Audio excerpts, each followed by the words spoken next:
खुलुमबाय स्टुडिअ दङ आं राजीब बसुमतारी आरो बे समाव नोंथांमोननि गेजेराव लानानै फैदों श्रीरामपुर गेटनि मोनसे बिग ब्रेकिं आपडेट बेनो जाहैबाय टोल गेटआव गुन्डागिरि टेक्स सोलिदों नोंथांमोना मिथिगौदि थांनाय सेप्तेम्बर दाननि उनावनो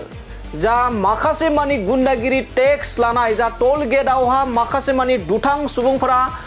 टेक्स लानाय गुन्डागिरि टेक्स लानाय दादागिरि दिन्थिनाया गोबां मानि जाबोनायाव गोबां सावराय जादोंमोन जेराव रायजो सरकारनि बा रायजोनि गोबां राजखान्थिनि दैदेनगिरिफ्रा बेनि सायाव गोबां आसि थुदोंमोन फिन आरोबाव बेबायदिनो ओनसोलनि रायजो राजा आरो गारि ड्राइभारफोरजों ओनसोलनि रायजो राजा आरो गारि ड्राइभारफोरा बे समाव जाय गुन्डागिरि टेक्स लांनो फैदों दादागिरि खालामनानै टेक्स कालेक्शन खालामनो फैनायफोरखौ होस्रां हरदों नोंथांमोना जोंनि बे एक्सक्लुसिव भिजुअलनि गेजेरजों नुना मोन्दों बिथांमोनानो गुन्डागिरि टेक्स कालेक्शन खालामनो फैदोंमोन आरो ओनसोलनि रायजो राजाफ्रा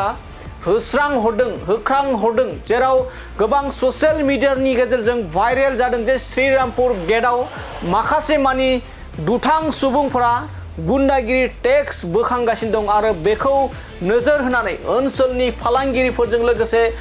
गारि ड्राइभारफोरा बेफोरबायदि आखायाव प्ले कार्ड लानानै दादागिरि बन्द करक गुन्डा टेक्स बन्द करक होननानै बेबायदि प्ले कार्ड लानानै स्ल'गान होदों नोंथांमोना नुना मोन्दों जि नै बेबायदि गुन्डागिरि टेक्स लांनो फैग्राफोरखौ नारखां नारसि खालामदों ओनसोलनि रायजो राजाफ्रा फालांगिफोरा जेराव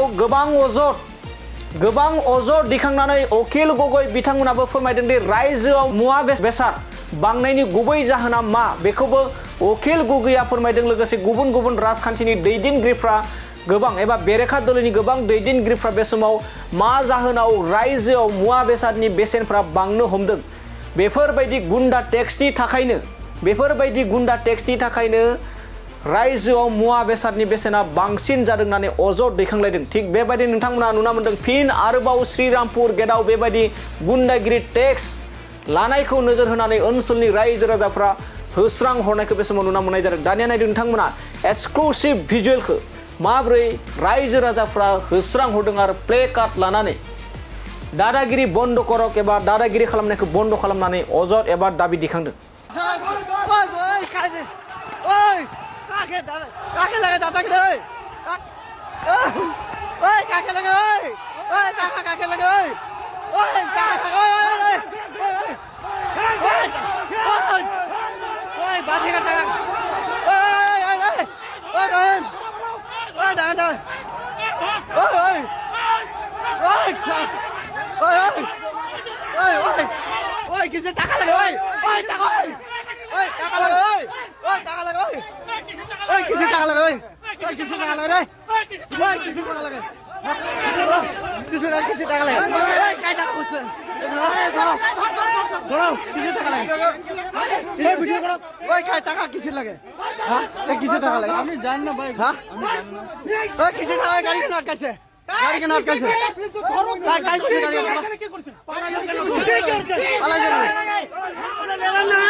জামানা নাই এখন